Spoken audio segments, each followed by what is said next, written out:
era kubakume kwekyo bado muzaasi kuleka kuzumbere n'amazika ganyuka.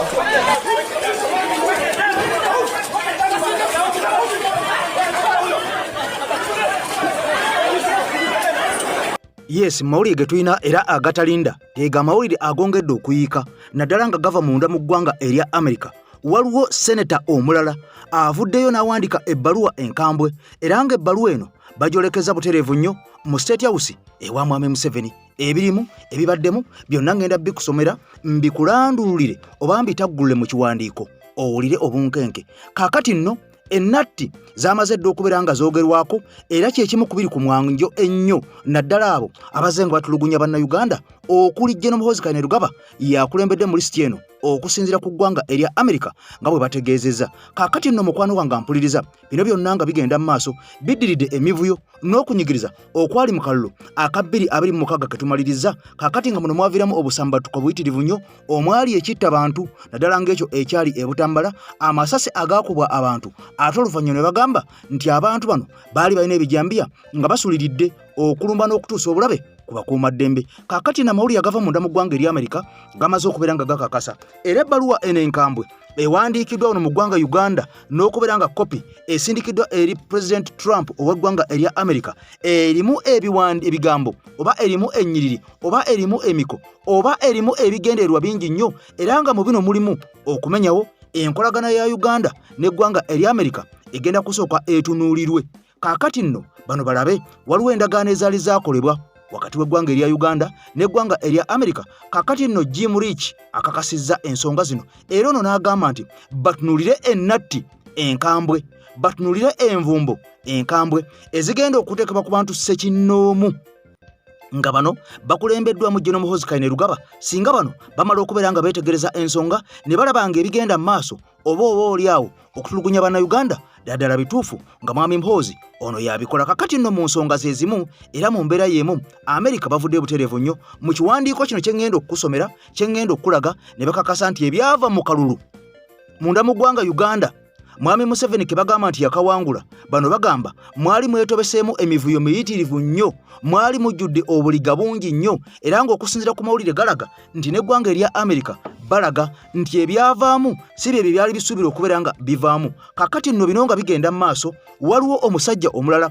era ng'ono amanyikiddwa nga lawyer wansi yonna oba international lawyer era ng'ono asinzira munda mu ggwanga erya Amerika. Kigambibwa nti ono yamaze dda okubeera ng'atwala okwemulugunyako mu buwandiike era ne mu butambi obw'enjawulo eri White House oba amakambo g'obukulembeze ery'eggwanga erya Amerika. Wabula ng'ono asinzire ku bino ebigenda mu maaso eby'okutulugunya Mwami Kyagulanyi eby'okubeera ng'aliira ku nsiko okulumba amaka ge okutulugunya mukyala we n'okubeera ng'enju ye yamenyebwa ne babeera nga bayonoona n'ebintu ebyasangibwa mu nju beppo n'ebirala ne bakuulita nabyo. Kaakati nno biro byonna nga bigenda mu maaso wadde ng'eggwanga erya Amerika likakasizza bagenda kutunulira bino byonna okuli security okuli ensubuligana okuli envumbo bannatti ze bagenda okubeera nga bakuba ku bakungu bano. Kaakati nno General Muhoozi Kainerugaba ono naye tasirise ayongedde okwanukula n'okulaga essajja eri gavumenti y'eggwanga erya Amerika. Ono abategeezezza n'agamba nti kasita banaabateekako envumbo munda mu ggwanga Uganda ne Uganda egenda kuteekako envumbo ku ggwanga erya Amerika. Saagala weerabire nti munda mu ggwanga erya Amerika abantu bangi abateekebwako dda envumbo era nga bano tebakyasobola kubeera nga basaalimba yadde okusala ekigere kyabwe okugenda munda mu ggwanga erya Amerika. Kakati nno amawulire gongedde okubeera nga gafuluma nga galaga nti waliwo abakungu bangi abagenda okubeera nga bateekebwako natti nga mu kiwandiiko bwe ŋŋenda obbikulaga ngugambye nti enkolagana ey'eggwanga erya Amerika ne Uganda kaakati nno bano bazze mbupya okutunulira ebiwandiiko eby'enjawulo ebizze nga bisayiningibwa amawanga gano kaakati ag'enjawulo olwo baddemu batunuulire ki kye bagenda okukonsidaringako okulaba nga bonna balinyirira eddembe munda mu ggwanga Uganda bateekebwako natti enkambwe ebyobusuubuzi byandisazibwamu enkolagana mu byekijasi yandisazibwamu obuyambi bwandisazibwamu. Kaakati kansooke nkutwale mu kiwandiiko obutereevu uliriza vidiyo sooka ogimpera ekigalo vidiyo nkusaba gimpera ekigalo nkomewo. Senator Jim Rich yabadde ali mu addressinga concerns ku byabaddewo mu kalulu ka Uganda ketumaze ndowooza wiiki emu n'ekitundu emabega okubeera nti nno yabidescribinzenga a rigged election. Rigged ngategeeza nti wabaddewo obubbi. Jim Rich mu bbaluwa ye era n'agamba nti oluvannyuma lwa decades zino ennya za Mwami Museveni yesaawa ey'okubeera nga beekenneenyeza ddala bye biri mu bbaluwa wano era yakwitisayizinze gavumenti ya Uganda okubeera nga yakozesezza eryanyi lyabadde resourcive violence, yakoze abductions, imprisonment ne intimidation okubeera nti no ekyojjanya abagivuganya biri mu bbaluwa. Mukama wange tusome ebbaluwa. Yes mu bbaluwa. Era na highlightinga mu bbaluwa eyo nti Uganda wadde yakinotinze nti ebadde key US security partner nga bakolagana partner ya US mu byaki mu bya security mu byo yes era na noting anagamba nti ebadde bagiyambako Uganda tubadde tuyamba ku America mu security okay. Naye ate nagamba nti no ekoze yakise regional destabilization particularly nagamba mu Southern Sudan bili mu baruwa. Risk ono na expressing a concern nti Uganda ne Tanzania abakamala okufuna okulonda ne kwagala okubeera nga kufaanagana mu ngeri gye tukukwasaganyizaamu ensi ebbiri. Okay. Bino byekugambye waggulu awo. Finally na ajoinga government ya America n'agigamba nti no esooka ebeerenga buli kimu ekiyimirizaamuko yeetegereze ku interests zaayo naddala mu commerce ne security mu region ya East Africa yonna okutwaliza awamu era bariasesinge security relationship eya Uganda nabo omuli ekyasembye mu bbaluwa eyo ziyise we should consider sanctions against specific leaders like the CDF of Uganda. Sanction nga batega mvumbo. Tumteeke envumbo. Tutekewe envumbo. Kati kana akachiko ka committee kembadde nkugamba aka US Senate Foreign Relations Committee ako ka overseeing policies za America ezensonga ezewabweru ka approving no blocking aba ambassadors ka reviewing no approving international treaties okay ka controlling foreign aid ne international agreements obuyambi bwe bawe ensendala tekano ka conducting hearings ne investigations naddala okusamoninga ba officials ba diplomats ne ba experts okuinvestigating ku human rights abuses kana kachiiko kale kakati eyo tuvuddeyo wabula nja kusaba n'obwombefu bwange okyali mpya ku mukutu gwaffe nkusaba osoko subscribingeko okonene ku kade buli waka gottekayo nga ono aleme kubeera nga akusuba kubanga bingi byosubwa bw'obanga totwegasseeko kakati mu mbeera y'emu bw'obanga bwerabidde okuwa like video eno nkusaba soko ogimpere like esobole okubeera nga esaasaanira eggwanga lyonna n'ensi yonna kubanga information tugyetaaga.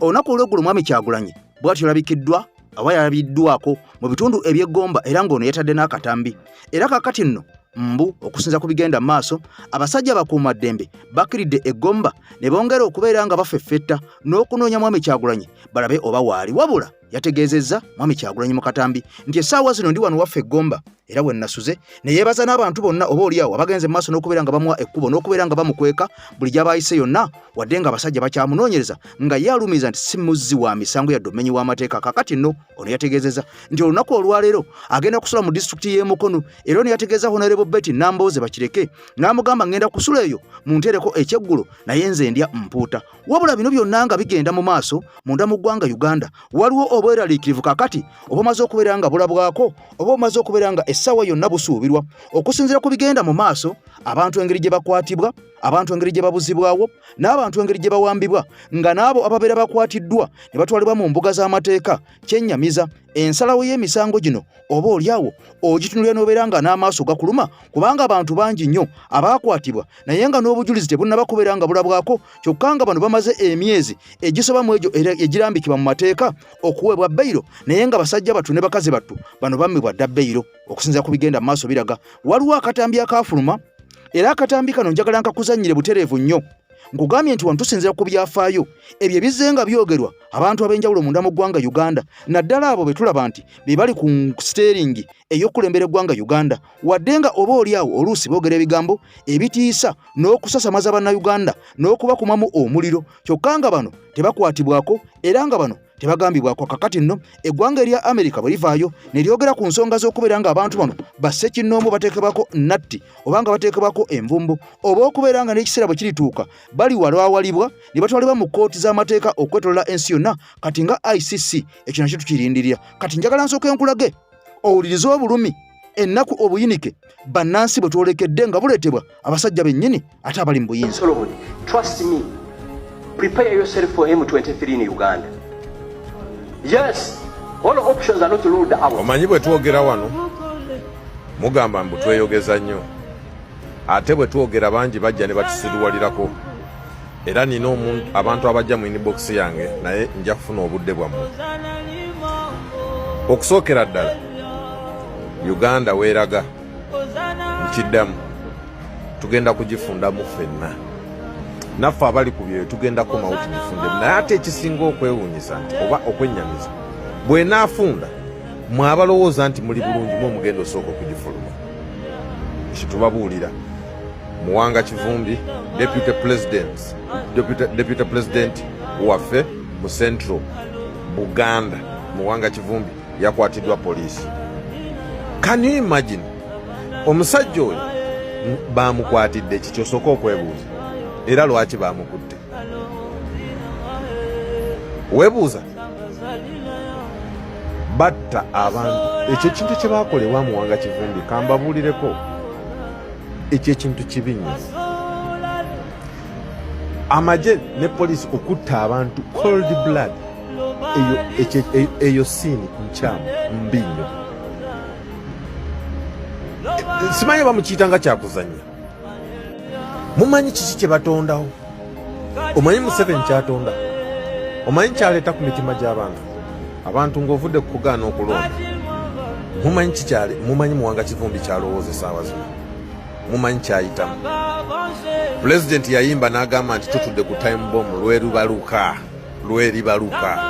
Muwanga Kivumbi abadde aziika bakazi n'abaana abakyala abattiddwa nga tebalina musango Muwanga Kivumbi babadde aziika omusajja oyo abadde yakamala oziika abantu be n'aziika nnyina simanyi bano okumuziika amuziise nga bamukubye amasasi ne bamu ng'ovudde mu ekyo omusajja oyo talina musango naye yakugambye nina kamera zaalabye buli kimu mulowooza gavumenti etidde ki eyo incident yabadde wa Muwanga Kivumbi eyo buli musirikale eyakoze ekikyo kyasaana kukwatibwa ate bonna basaana genda kalabba okutta abantu cold blood abatalina mundu abatalina ki omukulembeze w'eggwanga owa pulezidenti w'eggwanga eyeeyita n'avaayo n'agamba nti be base babadde n'ebijambiya wallahi Museveni otukoze bubi okuleka ensi yaffe nga bw'ogenda okugireka kuba tewakyali kyakola kyekyo kye wajagaliza kyegenda okubeera naye mwenna abalya mu ngalo za Museveni mwe abatanaba kuzibuka maaso ku Museveni wajja abatwala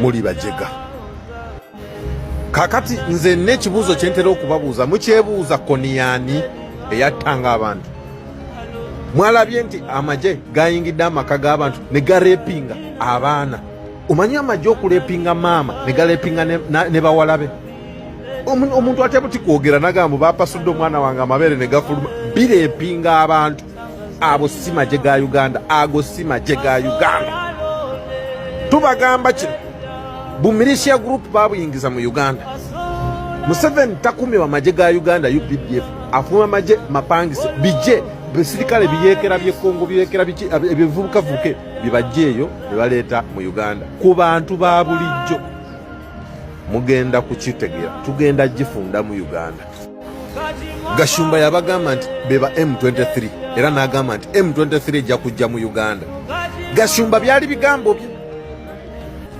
Prepare yourself for M23 in Uganda. Yes, all options are not ruled out. By the way, if we want us to go back to Rwanda, we should go back with our land.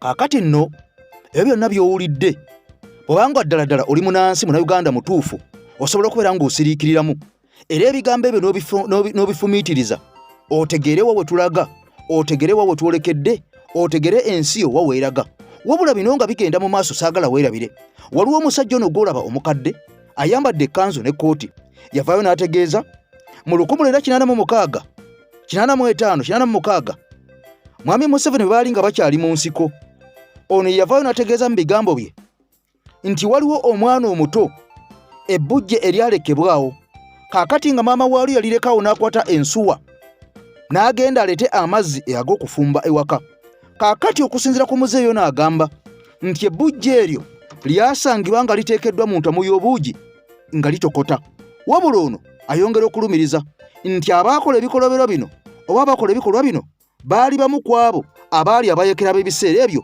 okuvumaganya gavumenti eyaliko kati omusajja ono ampuliriza avudde nabeera nga ategeeza ensonga endala empitirivu ennyo waliwo ebyama ebizuuse era okusinziira ku mawulire galaga nti ebyama omusajja ono byabikudde birimu n'omuduumizi w'amagye General Muhoozi Kainerugaba kyokka ng'era ono agasseemu ne General Museveni yennyini tebahabulwa era mu mbeera y'omu n'agattamu ne First Lady Janet Kataha Museveni kakati ono abikudde ebyama n'ayongera okutegeeza ensi nga ye bwamanyi ebyama ebikuukusike ennyo ebyamwami Museveni okuviira ddala eyo nga ne General Muhoozi Kainerugaba mbutannaba kubeera nga azaalibwa kati omusajja ono y'omu ku bavaayo ne balumirirwa ensi yaabwe era ne balumirirwa bannansi abagenda mu maaso n'okubeera nga bawambibwa beppo n'abo abagenda mu maaso n'okubeera nga basibibwa n'okubeera nga bawozesebwa kokko n'enfuga eno eyongedde okubeera nga eraga birala nnyo mwami Museveni bye baasuubiza nga bali mu nsiko mu kasaka nga Haji Nadduli bwe yategeeza nga ne bwenjogerera essaawa zino bingi baabifaako dda era nga mwami Museveni yavumirira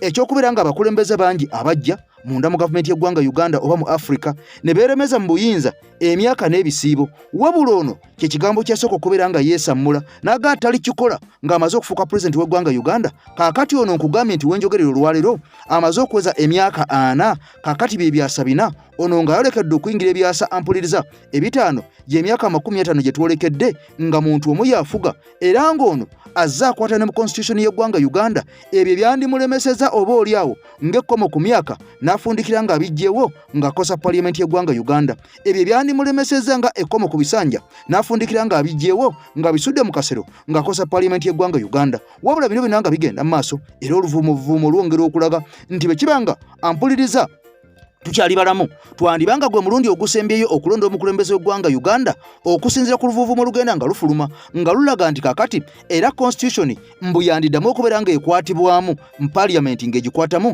ejjewo bannansi okulonda omukulembeze w'eggwanga ate ng'abantu abali mu parliament ba members of parliament be bamulonda sooka oli emboozi zaamuzeeyo ono ampuliriza ezikabya tukomewo eggwanga Museveni yalifuula lirye ne mukazi we n'abaana be abasigadde tetulina mugaso nothing. I'm working for my grandchildren, for my children. Kubanga tikina wekibira ndoza no si mawanga mangi ogandi gwe bobera mu office enkulu mukazi we yatini ayina okubeera deputy tekiriyo conflict of interest mukazi we bwakubeera deputy ebisa ebifo ebirala byonna buli kifo ekinene kyabaana bani kyabawalabu asa neggwanga lyaffe kabiwulira sirya family ya Museveni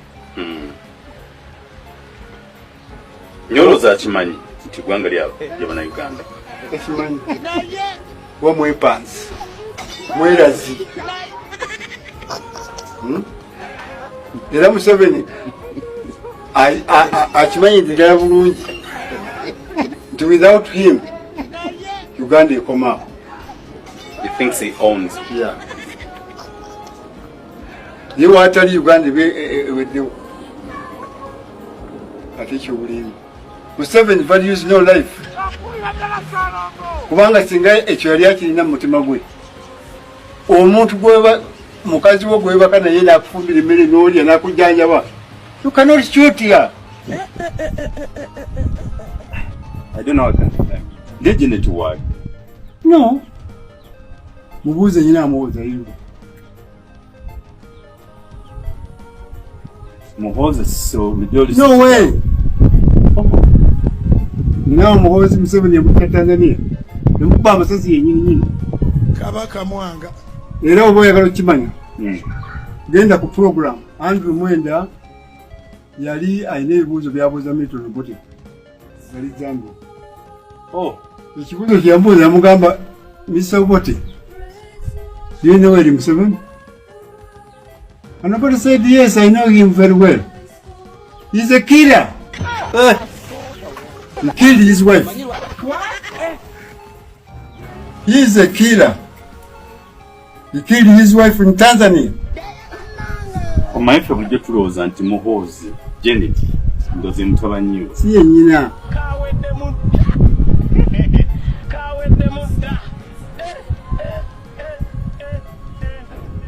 Museveni bw'afa ekiro bw'afa ddi olunaku lwonna tujja kumutwala mu kkooti oba bali bali ojja kumutwala mu kkooti avunaanibwe emisango bwe yasinziira okulumba bannayuganda batalina misango n'abato mazima batalina nsonga anti tutunuulira ensonga ez'enjawulo ezo ezigenda mu maaso munda mu nsi yaffe ggwanga Uganda, kibuga Kampala, East Africa kakati nno bino nga bigenda mu maaso olunaku olw'eggulo waliwo amawulire agaafulumye ng'omulamuzi ono Kisaakye owa Justice Kisaakye yamaze okubeera nga amenya ebintu nga 18 oba oliawo byobadde tomanyi munda mu gavumenti ya Mwami Museveni. Jjukira nti ono y'omu ku balamuzi abaatuula mu musango gwa Mwami Kyagulanyi ogwa 2021 ng'aloopye nti Mwami Museveni yali amubbye akalulu nadda ne mukati ne yeewogoma. Justice Kisaakye ono y'omu ku baatula kakiiko ako akaasala omusango guno era ng'ono yakakasa ku banne bonna ye yavaayo n'akakasa nti kituufu waliwo ebirumira ebitagenda bulungi mu maaso mu kalulu ako nga Mwami Museveni akalulu yali akawangudde nga si mu mazima na bwenkanya mu bufunze yali abbye akalulu. Kati omukyalo ono nga bakyali mu kkooti nga bawa ensala yaabwe ono yatuuka n'okubeera nga fayiro ye emiwambibwako nga bwe yategeeza n'aga nti byonna bye yali awandiise y'okusinziira ku bujulizi bwe yali alabye obwali buleeteddwa mu kkooti ye byebiye nga ye bye yali agenda okusomera ensi baabimuwambako era bw'atyo n'afundikira ng'alemeseddwa okutegeeza ensi ye bwe yali alabye omusango okusinziira ku bujulizi obwali buleeteddwa. Kakati ono yatuuka okubeera nga agiba ne ku peroolo ey'abalamuzi munda mu ggwanga Uganda n'abeera nga omusaala gwe ogw'emyezi n'emyezi emabega tagufuna nga ne bawandiika amabaluwa n'amabaluwa bakama be abakwatibwa ku ensonga eyo baali ebiseera ebyo tebamuddamu era nga tebamulabawo. Yatuuka kusindiikirizibwa n'atuuka okuva mu ofiisi eno era ng'ono yatuuka okweraliikirira obulamu bwe n'abeera nga alaba buli mu matigga ng'abeera atiisatiisibwa essaawa yonna okubeera nga giba mu bulamu obw'ensi eno oba okubeera nga atirimbulwa oba okubeera nga attibwa. Bw'atyo yafundikira mukazi wattu asaze ekkereje bw'atyo ne yeesolossa n'afuluma eggwanga Uganda n'ayolekera mu buwaŋŋanguse era nga wenjogerera ono gy'asinzidde okubeera nga ata akaka n'okubeera nga yanika obuzwina naddala obugenda mu maaso munda mu gavumenti ey'eggwanga Uganda. Ono alumiriza nti ebyagenze mu maaso munda mu ggwanga Uganda mu kalulu ketukubye amabega. Ono alumiriza nti okusinziira ku byabaddewo nga ne intaneti yafundikidde ejjiddwako nga balangirira mu kizikiza nga tewali muntu n'omu yabadde asobola kubeera nga yeetaaya n'okumanya ebigenda mu maaso mu bitundu ebirala mu budde bwennyini ku ssaawa eyo. Kaakati ono alumiriza bwe kiba nga ddala Mwami Museveni yawangudde akalulu kano nga mazima na bwenkanya lwaki yatuuse okubeera nga ateekawo embeera okuviira ddala mu kalulu eri nga batiisatiisa bannansi n'okubeera nga bannansi oba oliawo babakuba tiyaggaasi n'okubeera nga bannansi oba oliawo bangi basibibwa nga bawambibwa nga babuzibwa bweppo n'abandi abaafundikira nga battiddwa mu njege yaliwo mu kalulu kano. Kakati ono agamba bwe kibanga oba oliawo obuwanguzi bujja nga bujjidde mu kizikiza nga emitimbagano gijjiddwako ng'abantu bali waka nga waliwo okutiisatiisa okw'amaanyi okugenda mu maaso munda mu ggwanga Uganda kuno nga kukolebwa ebitongole ebikuumaddembe muno nga mulimu poliisi beppo n'amagye. Ono agamba nti abuusabuusa era agamba nti okusinziira ku bigenda mu maaso ye nga bw'amanyi Mwami Museveni obuwanguzi bwe yatuuseeko yandibanga yabutuuseeko nga ye naye nga tasobola kubeera nga abwanika emisana tteke. Ensi yerolere butya bwe yatuuse ku buwanguzi obwo butya bwe yalangiriddwa butya bwe yafunye obululu obwo bonna okusinza ku banne ate nga byonna byabadde byamukizikiza. Kati omukyalo ono ali mu buwaŋŋanguse ayogedde ensonga nnyingi. Mukyala eyagamba Museveni openne tewawangudde kalulu ka 2021 wakabba n'akola lipooti ye Winyiddolo n'agibba awava entata era ye n'abinyika mu nsuwa n'agenda mu buwaŋŋanguse. Justice Kisaakye awandiise bw'ati: Message to Dictator Museveni.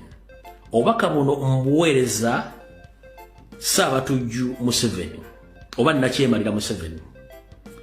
Museveni, many Ugandans have been forced into exile, fearing for their lives.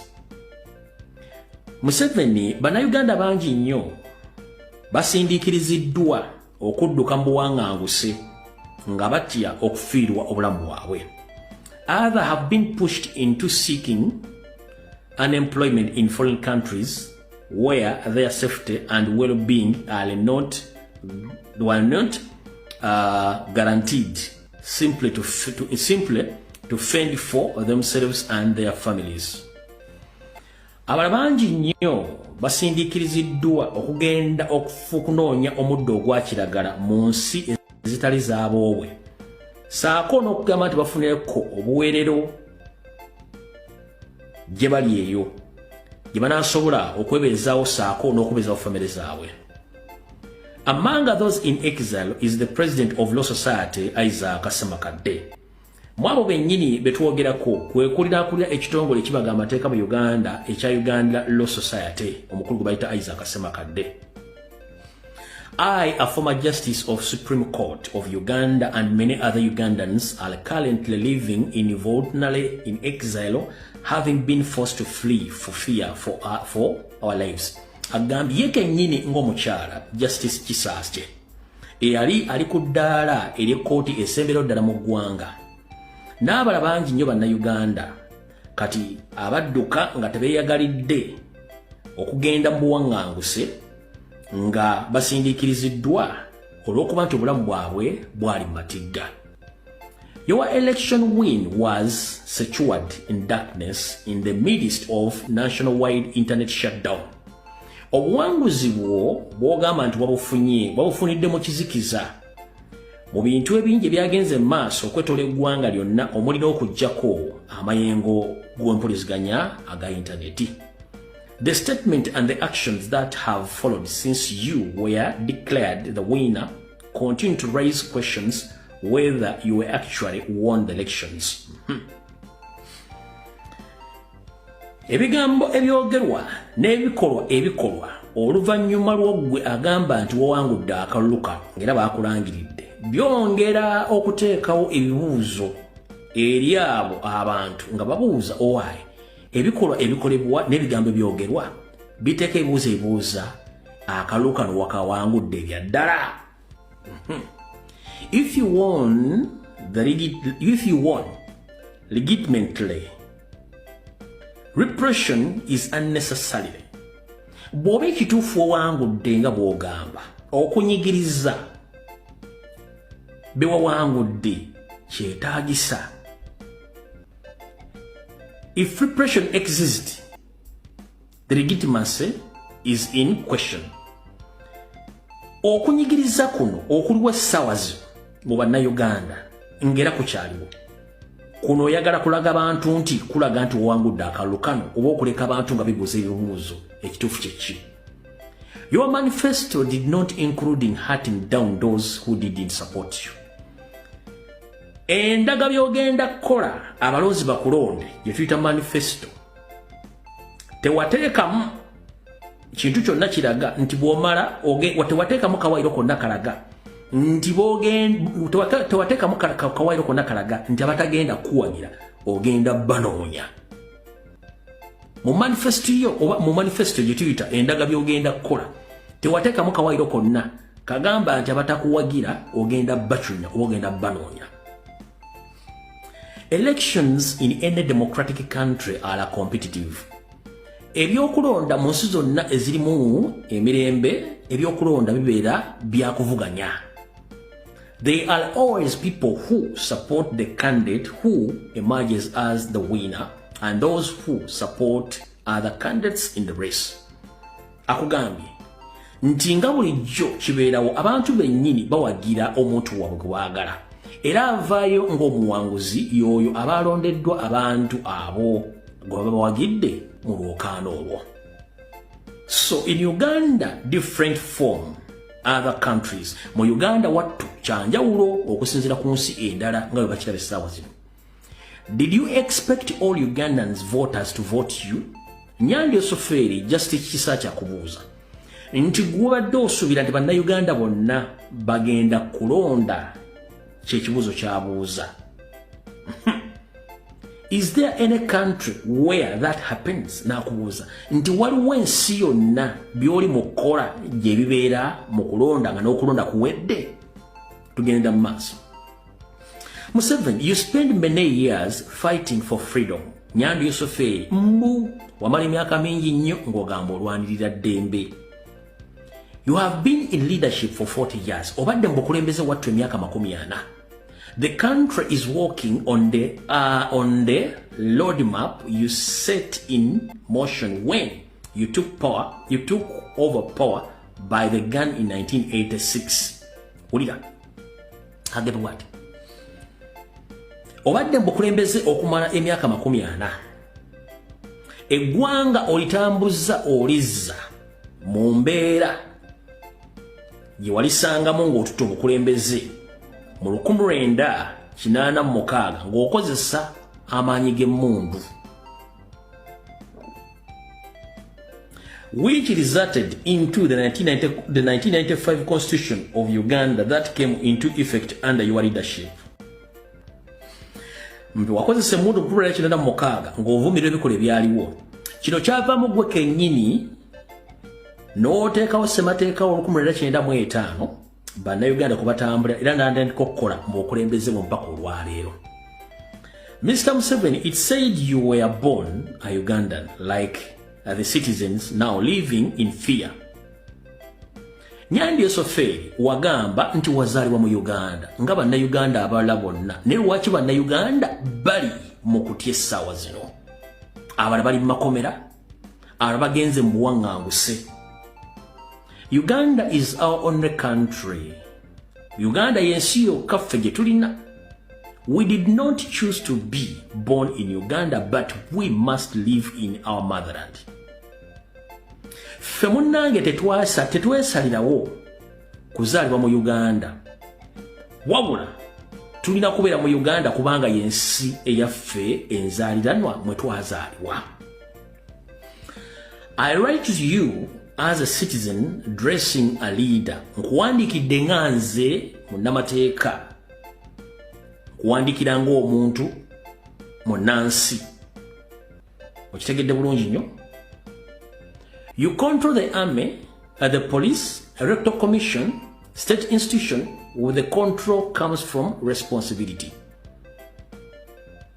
Akugambye nti ebintu byonna bikuli mu ngalo era gwe obivunaanyizibwako, omuli amagye, poliisi, ekitongole ekikwasaganya mu kubba obululu mu ggwanga, n'ebitongole ebikola ebitongole by'eggwanga byonna ebya gavumenti. Gwe obiri mu mitambo era gwe obiddukanya era gwe olina obuvunaanyizibwa bwabyo. Please put our house Uganda in order by.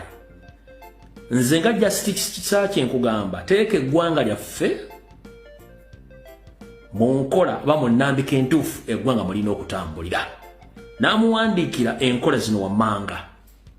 Esooka, restore the rule of law so that Ugandans can live without fear. Wattu Nyandi Osoferi, Chief Justice Kisakye akugambye zawo enfuga y'amateeka. Bannayuganda bonna basobole okweyagalira mu nsi yaabwe nga tebatidde y'ensooka esooka. Ensengo ey'okubiri, to stop abuses by the security forces and ensure all state institutions act within the law. Yimiriza bunnambiro nnyo ebitongole by'okwerinda okulinnyirira eddembe ly'abantu n'ebitongole byonna ebya gavumenti bibenga bikolera mu mateeka. Y'ensonga ey'okubiri. Ensonga ey'okusatu, allowing all citizens and political actors to exercise their constitutional rights without fear. Mu bunnambiro leka bannansi bonna saako bannabyabufuzi bonna babizannya wattu beegazaanye bulungi nnyo nga beeyambisa constitution yaabwe saako n'eddembe lyabwe nga tebalina kutya kwonna mu ggwanga mwe batudde. Ensonga ey'okuna, returning the country to the constitutional governance where the courts functions independently, political activities is under lawful, citizens are not punished, exiled, imprisoned, silenced or force their political view. Akugambye za eggwanga lidde nga lifugibwa ku ssemateeka omutuufu, nga ekkooti zikola bulungi nnyo era nga zeeyimiridde busimbalaala, bannabyabufuzi nga babizannya bulungi nga beeyambisa amateeka, bannansi nga tebabonerezebwa n'okusindiikizibwa okgenda mu nsi mu buteyagalidde mu nsi za Bulaaya okudduka. saako okusiba abantu bonna abatalina misango n'okunyigiriza abantu obutabaako kye boogera mu nsi yabwe okubaziba emimwa olw'okuba nti balina endaba ya njawulo nnyo ku by'obufuzi nga ggwe bw'obiraba. Ensonga ey'okutaano, stop labeling political opponents and other supporters as terrorists or as confused. Lekerawo mwattu okulaba bannabyabufuzi abalala ng'abalabe bo saako n'ababawagira okubafuula abatujju oba okubalita nti bo kibaliko tebakitegeera. Ensonga y'omukaaga, stop the violation and the killings. Lekeraawo obutabanguko n'okutta bannayuganda. You must ensure that all suspects are handled through lawful arrest and tried before competitive courts, not executed by security forces. Akugambe justice kisaache. Fuba okulaba nti abantu bonna b'osuubiriza nti balina emisango gye bazizza bakwatibwe bulungi nga bayita mu mateeka. Era batwalibwe mu makooti gabasalira emisango so si bitongole byakwerinda kwegazaanya ng'ekigotta entula ate bo okubasalira emisango battira n'okubatta n'okubatulugunya nga tebayise mu mateeka ga kooti. Ey'omusanvu, stop abduction of opposition leaders. Lekera obunnambiro okukwata abantu bonna abali ku ludda olw'okuvuganya kikomi bunnambiro. Ensonga y'omunaana, stop terrorizing Ugandans who support political parties. Obunnambiro yimiriza okukwata abawagira ebibiina ebivuganya oba ebibiina ebirala ekitali kyo ekya NRM kikomi bunnambiro okubafuula batujju oba okubaconya. Tugenze ku nsonga y'omwenda, stop the siege on your political rivals. Lekera obunnambiro nnyo okulinnyirira okumalako emirembe saako n'okubalumba n'obaliisa akakanja bannabyabufuzi abakuvuganya naddala ng'olumbye amaka gaabwe. Ensonga ey'ekkumi, stop labeling political opponents as terrorists. Lekera obunnambiro nnyo abantu abakuvuganya abatali ba kibiina kyo okubafuula abatujju. Ekigambo kibi nnyo. Wansi n'afundikira ebbaluwa yo ng'egamba Uganda deserve dignity, Uganda deserve justice, Uganda deserves peace. Eggwanga Uganda lyetaaga ekitiibwa kyalyo kiddizibwewo. Eggwanga Uganda lyetaaga okuba nti liramulirwa mu mateeka era lyetaaga abantu be nga bayisibwa kyekimu okufuna obwenkanya. Eggwanga Uganda lyetaaga emirembe. N'afundikira agaga for God and my country. Justice Dr. Esther Katimbo Kisaache, former Justice of the Supreme Court of Uganda. Kati nga bwe ndakutegeezezzaako nga tutandika emboozi zaffe olunaku olwaleero nti eggwanga erya Amerika bwe bato bamaze dda okubeera nga bakonsidalinga butya bwe bagenda okutunulya General Muhoozi ono. Jjukira nti ono ye muduumizi w'amagye munda mu ggwanga Uganda era nga gye buvuddeko yavaayo n'ategeeza nti tuyigga ne ssekuyigga yenna okulaba nga Kabobbi tukafuna. Jjukira nti ono ali Kabonango ne Mwami Kyagulanyi era ono tebali makambugu mu mbeera tuze tuziraba ku Twitter bano nga bawanyisiganya ebigambo ebisongovu. Jjukira nti bwe twali tugenda mu kalulu poliisi yavaayo n'etegeeza nti Mwami Kyagulanyi aguddwako emisango egisukka mu 6 n'okusoba era nga bano baali balinze bannansi munda mu ggwanga Uganda bamala okubeera nga balonda akalulu ono mbwayitibwe poliisi abeere nga abuuzibwa ku misango egyo gye baafayiringa egikwata mu 6 n'okusoba. Wabula ono bino byonna nga bigenda mu maaso yali abitunulidde era nga abiraba nkaliriza ng'alagirya omusota era nga abiwulira butereevu nnyo anti abulira omwana wa boobwe ow'omunaku obeera okutu okunkumula. Kakati ono bwe yamala okusuula bw'ati akalulu ke bw'atyo n'adda mu maka ge yayitamu buyisi ne yeemulula era okuva olwo amaka ge geetoloddwa amagye, geetoloddwa poliisi, geetoloddwa SFC nga kaakati no batuuka n'okumenya ekikomera kye ne bayingira munda ne bamenya enzigi eza buli kkala ezo eziyingira mu nnyumba bepo n'ezo ezasangibwa mu nju mu bisenge nga bongera okufeffeta n'okunoonya Mwami Kyagulanyi. Era eno gye batuusizako n'omukyala ow'Omwami Kyagulanyi obuvune obw'enjawulo bo n'okubeera nga bano baamukaka okubeera nga bamwambula engoye nga bwe yategeeza ng'ali mu ddwaliro ensambya. Kakati ono n'ategeeza nti bingi ebyamugibwako ebyamuwambibwako nga naguno gwaka taddangamu kubiri kavalinga. Wabula eggwanga erya Amerika bwe lyawulira ebigambo bino nga liyitamu Senator John Risch nga bwe nkutegeezezza, baavaayo ne bagamba bagenda kutunulira ssekinnoomu kati munda mu ggwanga Uganda ebyokutunulira gavumenti bibamenya bibasukkako kubanga abantu babeera bangi. Bagenda kutunulira amagye ebikolobero ebyo bigenda mu maaso bye bakola ku bannansi. Wadde nga General Muhoozi Kainerugaba yavaayo n'ategeeza ensi nti SF si kituufu baabasindika munda mu nnyumba ya Mwami Kyagulanyi. Era bano baali banoonyayo Mwami Kyagulanyi. Era bano bo tebatulugunya bakazi, tebakuba bakazi, tebayisa bubi bakazi. Era ng'ono alumiza nti amagye gaabwe tegatulugunya bakazi yadde okubatuusaako obulabe bonna baali banoonya musajja. Kaakati nno waliwo emboozi gye nali nkoze nga waliwo akatambi akaafuluma nga waliwo bannamagye abaawalampa ekikomera munda mu kibuga Kampala ne bagwa munda mu maka g'omutuuze omu.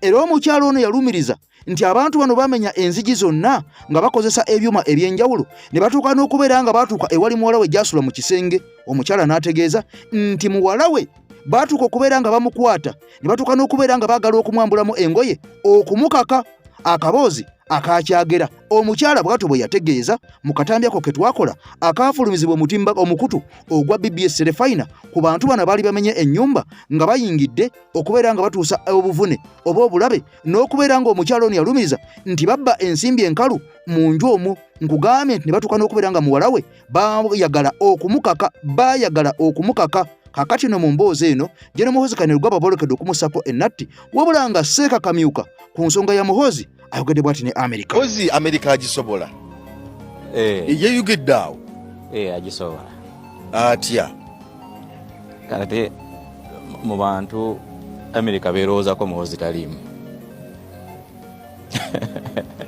Okwo kukayanya busika mu kika kyotazaalwamu nga bano nze nnyina basikira kati mu bantu Amerika beerowoozaako Muhoozi taliimu kubanga talina economy gyakwata nti oba alinnya mu byenfuna by'Abamerika. So awo gyeno yabadde abeesibako obwesibi bali ku birala nnyo mwe balowoozaako yayinza obutabeeramu. Era bwe babeera bamulowoozezzaako Amerika ne bagaa nti awo omusajja ono tumulowoozeekokko 24 hours zimumala. Essaawa 24 zokka. Essaawa 24 zimumala.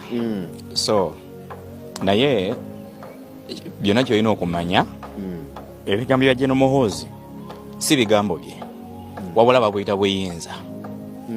Omuntu otamiiranga omwenge n'otamiira ebintu ebyenjawulo n'otatamiira buki buyinza. Obuyinza bukwerabiza ebintu bingi.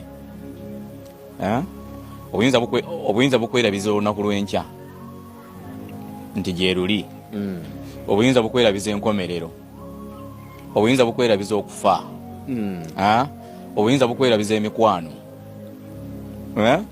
Obuyinza bukwerabiza buli kintu. Era abazungu bwe bategeera kigambo buyinza nti obuyinza busobola okwerabiza ebintu bingi ne babuteekako control.